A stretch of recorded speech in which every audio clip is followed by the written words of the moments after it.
Hello everyone, welcome to Dorabai Tutors. My name is Anshu Jha and today we will be studying about bioenergetics. As the name suggests, we will be studying about the bioenergy, that is जो energy bio में utilise हो रही है, कैसे energy हम किसी को देते हैं, कैसे हम एनर्जी किसी से लेते हैं, कैसे हम इक्विलिब्रियम मेंटेन करते हैं, ये सब की सब चीजें जो है वो आ जाती है एनर्जेटिक्स में। ठीक है, तो क्योंकि हम यहाँ पे बायो एनर्जेटिक्स की बात करें तो हम यहाँ पे बायोलॉजिकल सिस्टम्स की बात करेंगे, उसकी एनर्जेटिक्स की बात करेंगे। ठीक है, तो उसके लिए हमें जानना जरूरी है थर्मोडायनेमिक्स प्रिंसिपल्स। हम बचपन से सुनते आ रहे हैं फर्स्ट लॉ ये है हमारा कि एनर्जी ना हम डिस्ट्रॉय कर सकते हैं ना हम क्रिएट कर सकते हैं, एनर्जी जो है हमेशा से कांस्टेंट रही है। तो हमारा ये हो गया first law, that energy is neither created nor destroyed, it can be transformed from one form to another.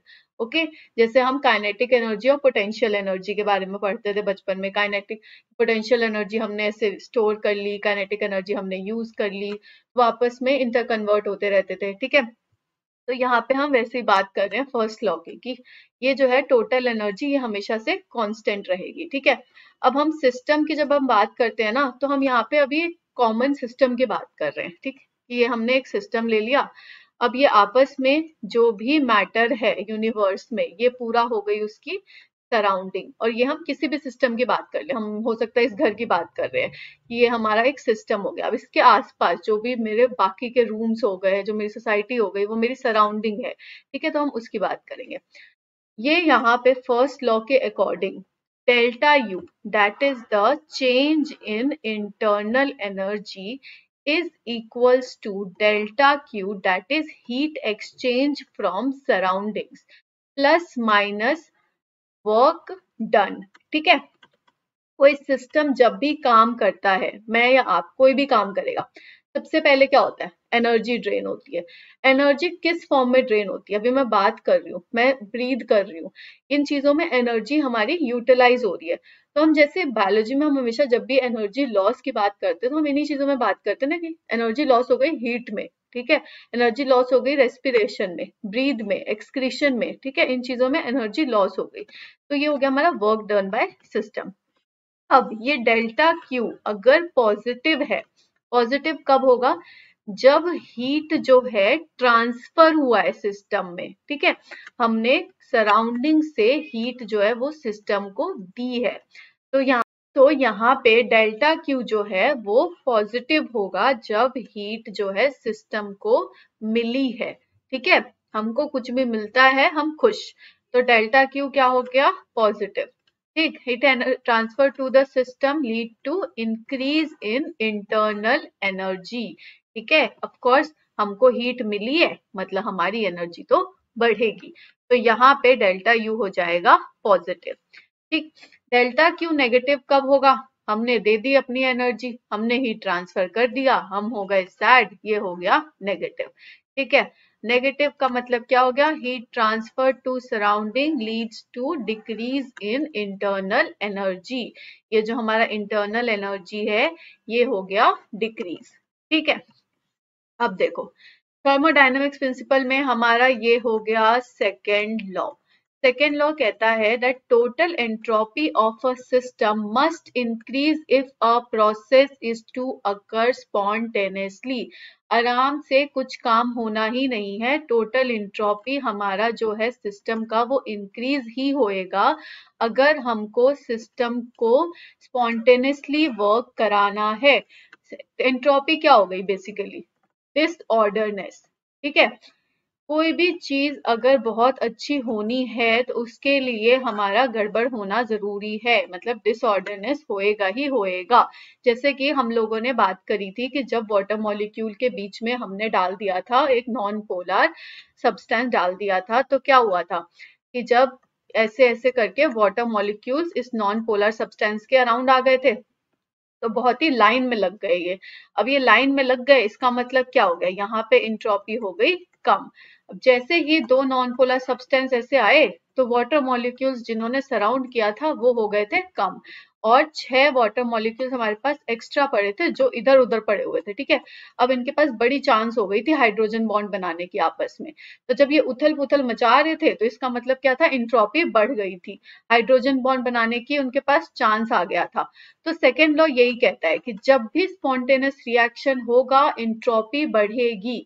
तो आपको अगर ये लॉ नहीं याद हो रहा तो सबसे इंपॉर्टेंट यही चीज याद रखो कि कुछ भी अच्छा करना है उसके लिए चीजें सबसे पहले गड़बड़ होनी ही पड़ेगी, तभी वो चीज अच्छी होगी। अच्छी मतलब धूम स्पॉन्टेनियस एकदम से अच्छा होना है। ठीक है, अब यहाँ पे इस लॉ को हम न्यूमेरिकली ऐसे रिप्रेजेंट करते हैं कि जो डेल्टा एस है वही मतलब कि इंट्रोपी हमेशा इंक्रीज होगी, तो डेल्टा एस हमेशा ज्यादा होएगा डेल्टा क्यू बाई टी से। यहाँ पे हो गया हमारा टेम्परेचर। ठीक है, तो फर्स्ट लॉ क्या कह रहा था, delta U is equals to delta Q plus minus delta W work done. ठीक, अब हमारा सेकेंड लॉ हो गया delta S is greater than delta Q by T. ठीक है, अब बात करते हैं फ्री एनर्जी। फ्री एनर्जी नाम से ही पता चल रहा है कि फ्री एनर्जी हमारे पास फ्री पड़ी हुई है। ठीक है, अब हमको काम करने के लिए जो एनर्जी लग गई वो तो हमारी वेस्ट हो गई। ठीक है, अब कितनी एनर्जी बची है हमारे पास वर्क डन करने के लिए, है ना। जो हम बात करते हैं एसिमिलेशन एनर्जी वगैरह, जो हम ऐसी चीजें बात करते हैं ना कि मतलब हमने खाना खाया, आधी एनर्जी तो हमारी लग गई ब्रीदिंग करने में, हमारा डाइजेशन करने में, एक्सक्रीशन करने में चली गई एनर्जी। बची कितनी एनर्जी, वो हो गई हमारी free energy. And this free energy or Gibbs free energy indicates the portion of total energy of a system that is available for useful work. अब ये सारे काम के पास कितनी एनर्जी बची है कि आप जो है जाके पढ़ सकते हो। ठीक है, तो वो एनर्जी जो है ना वो हो गई हमारी फ्री एनर्जी। हम इसको बोलते हैं गिब्स फ्री एनर्जी और डिनोट करते हैं डेल्टा जी से। इसका फॉर्मूला होता है delta G is equals to change in enthalpy minus T delta S. ठीक है, तो ये हो गया हमारा टेम्परेचर और ये हो गया इंट्रोपी, ये हो गया हमारा एंथैल्पी। ठीक है, अब ये जो डेल्टा जी है ना ये इन्फ्लुएंस होता है पूरा का पूरा टेम्परेचर से, प्रेशर से, कॉन्सेंट्रेशन क्या है रिएक्टेंट और प्रोडक्ट का, इस सब चीजों से बहुत फर्क पड़ता है इसको। ठीक, अब कुछ चीजें होती है कि हमें स्पॉन्टेनियस रिएक्शन बनाने के लिए, ठीक, अगर डेल्टा जी जो है नेगेटिव है तो रिएक्शन हो जाएगा स्पॉन्टेनियस। ठीक है, हमने एक और जगह पढ़ा था स्पॉन्टेनियस का जब हमने बोला था कि डेल्टा एस क्या है, बहुत ज्यादा है, तब स्पॉन्टेनियस रिएक्शन हो जाता है, एक तो क्योंकि डिसऑर्डरनेस बढ़ गई। ठीक, तो वैसे ही डेल्टा जी नेगेटिव होगा तो स्पॉन्टेनियस रिएक्शन होगा, डेल्टा जी पॉजिटिव होगा तो नॉन स्पॉन्टेनियस रिएक्शन होगा। इसको हम लोग endergonic reaction and exergonic reaction भी बोलते हैं। एक्सरगोनिक रिएक्शन से हमको एनर्जी मिलती है, जनरेट होती है, एटीपी बनता है, जैसे कि ग्लाइकोलिसिस में होता था। ठीक है, एंडरगोनिक में क्या होगा, एनर्जी हम देंगे।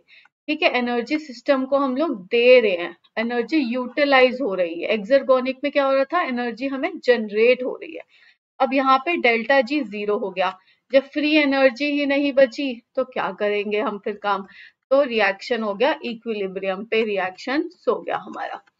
ठीक है, अब हम बात करते हैं कि ये एंथैल्पी और एंट्रोपी की, कि जब एंथैल्पी पॉजिटिव होगा तो रिएक्शन एंडोथर्मिक, जब एंथैल्पी नेगेटिव होगा रिएक्शन एक्सोथर्मिक। आप बस एंट्रोपी याद रखो कि एंट्रोपी अगर ज्यादा होगा तो एक्सोथर्मिक रिएक्शन होगा, स्पॉन्टेनियस रिएक्शन होगा।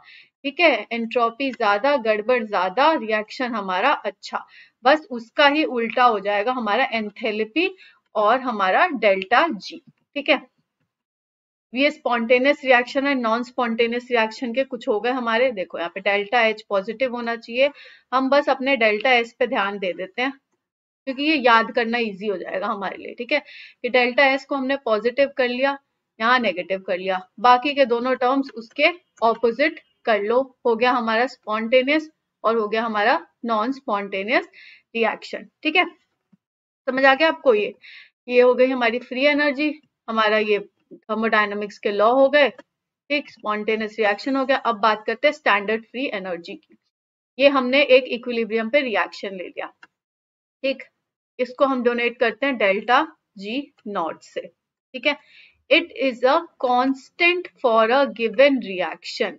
अब ये वहां पे तो हमने बोला था कि ये टेम्परेचर वगैरह सबसे बड़ा वेरी कर रहा था, ठीक है। यहाँ हम डेल्टा जी नॉट को बोलते हैं कि हम स्टैंडर्ड कंडीशन में ले रहे हैं, ठीक है। अब यहाँ पे सबसे इंपॉर्टेंट पीएच पे ध्यान देना कि जब नॉर्मली देखते हैं तो हम पीएच जो है वो 0 लेते हैं, ठीक है। एज हमने स्टार्टिंग में ही बोल दिया कि हम लोग क्या पढ़ रहे हैं, आज बायो एनर्जेटिक्स पढ़ रहे हैं, बायोलॉजिकल सिस्टम के बारे में पढ़ रहे हैं। तो पीएच जो है बायोलॉजिकल सिस्टम का स्टैंडर्ड पीएच क्या है, 7 है। तो यहाँ पे हमने पीएच ले लिया 7, सॉल्यूट कॉन्सेंट्रेशन ले लिया 1 मोलार, टेम्परेचर ले लिया 25 डिग्री सेल्सियस, प्रेशर ले लिया हमने 180 m, 1 एटमॉस्फेरिक प्रेशर, ठीक है। अब इस वाले स्टैंडर्ड कंडीशन पे हम लोग डेल्टा जी नॉट की वैल्यू के बारे में पढ़ेंगे, that is standard free energy, ठीक है। यहाँ पे हमने कोई स्टैंडर्ड टर्म नहीं रखा था, हमने फ्री एनर्जी के बारे में बात की थी, कितनी एनर्जी बची है हमारे पास कुछ भी काम करने के लिए, ठीक। यहाँ पे उसी फ्री एनर्जी के नाम के आगे लगा लिया हमने स्टैंडर्ड, मतलब हमने क्या कर लिया, स्टैंडर्ड कंडीशन रख ली सारी की सारी, ठीक है। अब देखो यहाँ पे ये हो गया हमारा इक्विलिब्रियम रिएक्शन, जो कि एक इक्विलिब्रियम में है, जिसको हम ये डबल एरो से करते हैं डिनोट कि ए बनेगा बी में, बी को हम वापस से कुछ दे देंगे तो ये वापस से ए में आ जाएगा। जैसे हम लोग वीक एसिड में बात कर रहे थे, जब वीक एसिड डिसोसिएट हो गया था अपने कॉन्जुगेट बेस में, तो कॉन्जुगेट बेस को जब हमने प्रोटॉन दिया था तो वो वापस से एसिड बन गया था, ठीक है। तो वो एक ऐसा रिएक्शन होता है। तो यहाँ पे हमने बोल दिया delta G is equals to 0। अब एक बड़ी इंपॉर्टेंट बात बताती हूँ आपको, हम लोग ना इक्विलिब्रियम नाम सोचते क्या सोचते हैं कि ए की कॉन्सेंट्रेशन और बी की कॉन्सेंट्रेशन हो जाएगी इक्वल, ऐसा नहीं होता। देखो क्या होता है इक्विलिब्रियम, मतलब वो चीज है कि जब फॉरवर्ड रेट और backward rate of reaction equal हो जाएगा। जैसे कि यहाँ पे हमने पानी लिया, ठीक है, और एक पानी हमने यहाँ पे ले लिया, यहाँ कोई टेबल वेबल लगा दी हमने, ठीक है, यहाँ पे मान लो हमने टेबल लगा दी और हमने यहाँ पे भी पानी ले लिया, ठीक है, और हमने यहाँ पे भी पानी ले लिया, इन दोनों को कनेक्ट कर दिया, इक्वल पानी लिया हुआ है हमने, बिल्कुल कुछ कम ज्यादा नहीं लिया, ठीक है। अब अगर आप लोग कहते हो कि दोनों का जो कॉन्सेंट्रेशन है वो इक्वल होगा इक्विलिब्रियम पे, तो इसका मतलब क्या है, यहाँ पे तो पानी फ्लो ही नहीं करना चाहिए, ऊपर से नीचे नहीं करना चाहिए ना, क्योंकि इनकी कॉन्सेंट्रेशन तो इक्वल होगी। बट आप देखोगे पानी जो है वो ऊपर से नीचे फ्लो हो रहा है। अब वो पॉइंट जब इसमें कोई चेंज नहीं आएगा ना, कि यहाँ इसके कॉन्सेंट्रेशन में और इसके कॉन्सेंट्रेशन में कोई चेंज नहीं आएगा, वो पॉइंट होएगा हमारा इक्विलिब्रियम कांस्टेंट, ठीक है। इक्विलिब्रियम का जो हमारा पॉइंट होएगा वो होएगा जबकि हमारा कोई भी चेंज नहीं आने वाला कॉन्सेंट्रेशन में। जब तक कॉन्सेंट्रेशन में चेंज है, रिएक्शन जो है वो इक्विलिब्रियम पे नहीं है, ठीक है। तो कभी भी ये नहीं कहने का कि इक्विलिब्रियम का मतलब क्या होता है कि कॉन्सेंट्रेशन इक्वल, ऐसा नहीं होता है, ठीक है। तो अब हम बात करते हैं के equilibrium, that is equilibrium constant. ये किसके इक्वल होता है, प्रोडक्ट के कॉन्सेंट्रेशन और हमारा रिएक्टेंट के कॉन्सेंट्रेशन के इक्वल, ठीक है। तो यहाँ पे प्रोडक्ट क्या है हमारा बी और यहाँ पे रिएक्टेंट क्या है हमारा ए, ठीक। अब ये प्रोडक्ट और रिएक्टेंट का हो गया, हमने डिवाइड कर दिया तो हमारा निकल गया इक्विलिब्रियम कांस्टेंट। अब देखो यहाँ पे ये हो गया हमारा ए टू बी। हम डेल्टा जी को ना ऐसे भी लिखते हैं, delta G is equals to delta G not, that is our standard free energy.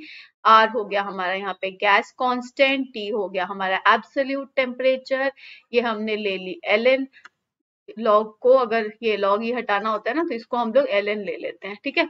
LN ले लिया हमने, B by A, B by A क्या था हमारा, प्रोडक्ट और रिएक्टेंट का कॉन्सेंट्रेशन, ये तो पता ही होगा, ये ब्रैकेट हम यूज करते हैं क्यों, कॉन्सेंट्रेशन जानने के लिए, ठीक है।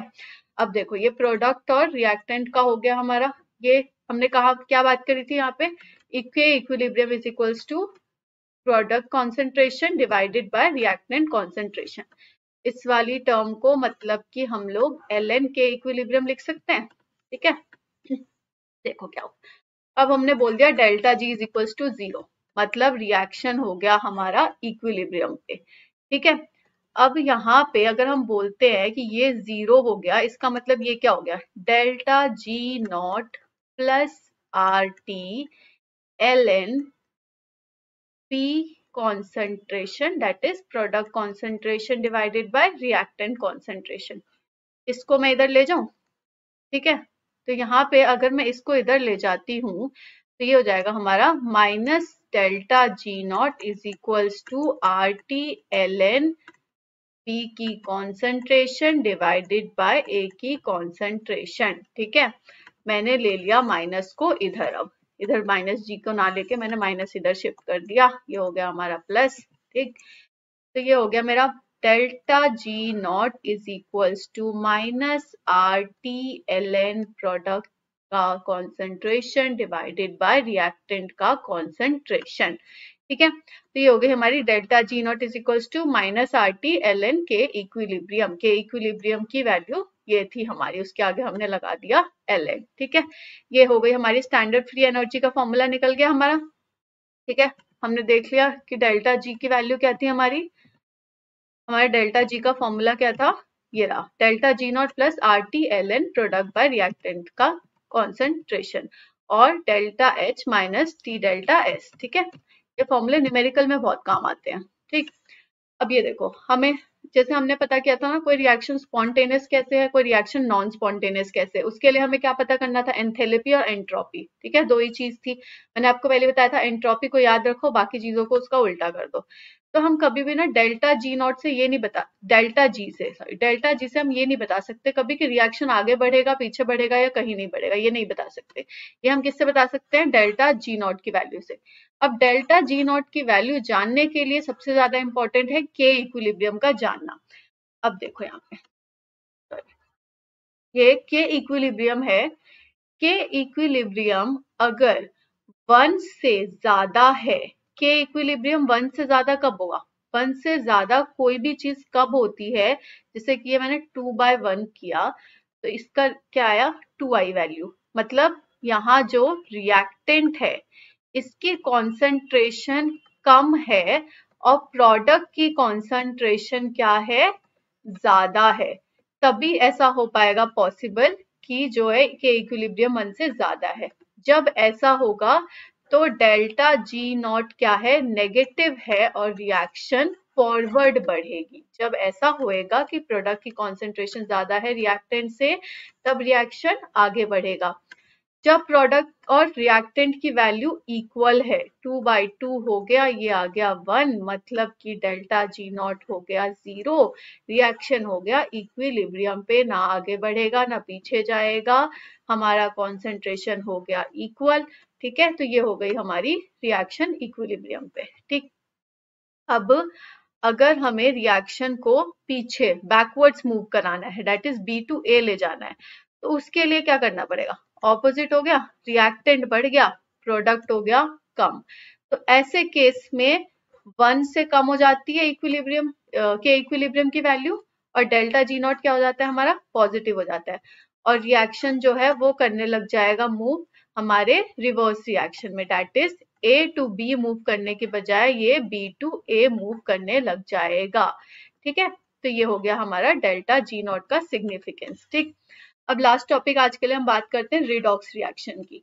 रिडॉक्स रिएक्शन क्या है, ये एक रिएक्शन है जहां पे कि रिडक्शन हो रहा है और ऑक्सीडेशन हो रहा है, इसलिए इसका नाम रेड ऑक्स है। इस शब्द को आप तोड़ोगे ना तो रिडक्शन ऑक्सीडेशन, इसीलिए हम इसको कपल रिएक्शन भी बोलते हैं, क्योंकि साथ में ही दोनों चीजें हो रही है। ठीक है, reaction where oxidation and reduction takes place together, the oxidation state of the substrate changes, मतलब कि यहाँ पे हम ऑक्सीडेशन स्टेट को चेंज दे रहे हैं, मतलब कौन ऑक्सीजन ले रहा है कौन ऑक्सीजन दे रहा है। ठीक है, देखो Fe3 प्लस Fe2 प्लस में रिड्यूस हो गया, यहाँ पे क्या हो रहा है, रिडक्शन।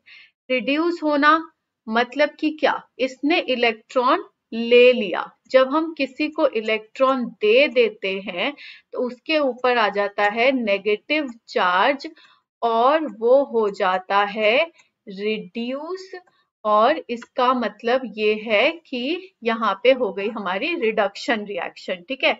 और इस कॉपर ने अपना इलेक्ट्रॉन दिया तो ये यहाँ पे कॉपर 2+ स्टेट में आ गया और यहाँ पे हो गया हमारा ऑक्सीडेशन रिएक्शन, ठीक है। तो ये कॉपर हो गया ऑक्सीडाइज इलेक्ट्रॉन देकर, Fe3+ हो गया रिड्यूस इलेक्ट्रॉन लेकर, ठीक है। तो ये यहाँ पे ऑपोजिट होता है, इलेक्ट्रॉन आप लोगे तो यहाँ पे रिडक्शन हो जाएगा, अगर आप इलेक्ट्रॉन दोगे तो यहाँ पे ऑक्सीडेशन हो जाएगा, ठीक है। तो इसलिए हम यहाँ पे कपल रिएक्शन बोलते हैं, क्योंकि आप देख रहे हो यहाँ पे जब Fe और कॉपर दोनों प्रेजेंट है तो Fe रिड्यूस हो रहा है Fe2+ में, और कॉपर जो है वो ऑक्सीडाइज हो रहा है यहाँ पे कॉपर 2+ स्टेट में, ठीक है। तो इसलिए हम इसको रिडॉक्स रिएक्शन कहते हैं, ऐसा रिएक्शन जहाँ पे कि ऑक्सीडेशन और रिडक्शन दोनों ही हो रहा है।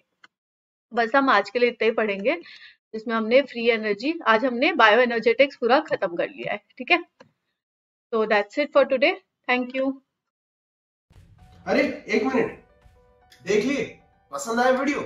तो ऐसे ही और इंफॉर्मेटिव वीडियोस को देखने के लिए आज ही हमारे एप्लीकेशन डोरा भाई को डाउनलोड कीजिए प्ले स्टोर से, जहां हमारे एजुकेटर्स फ्रॉम टॉप इंस्टीट्यूशंस और आईआईटी से आपकी यूनिवर्सिटी के हिसाब से लेके आए हैं क्यूरेटेड वीडियो लेक्चर्स और वाइड वेराइटी ऑफ नोट्स बिल्कुल फ्री ऑफ कॉस्ट। तो देरी किस बात की, आज ही हमारे और आपके डोरा भाई को डाउनलोड कीजिए प्ले स्टोर से और एग्जाम में फोड़ दीजिए।